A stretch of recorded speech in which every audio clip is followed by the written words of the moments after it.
بلایند دیت وینی رو دیدین درسته؟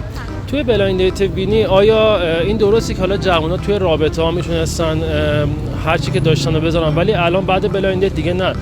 ولی خب قبلش که وینی گفته بود چرا الان میگن کنسل، چرا؟ نمیدونم ولی واقعا نظری ندارم راجع یه ذره حالا اگه بخوای فکر کنی نمیدونم واقعا.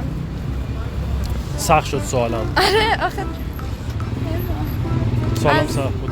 بذار حالا سوال از شما پس میپرسم. آره. حالا این خانم سودا وقتی میگفت کنسل، شما میتونستی اونجور که حالا اگر تو رابطه باشی به طرف مقابلت اینجوری بگی ولی الان نه دیگه، حتی از دبستان بچه‌ام همینجوری بزرگ شده بودن توی دانشگاه ولی دیگه نمیشه.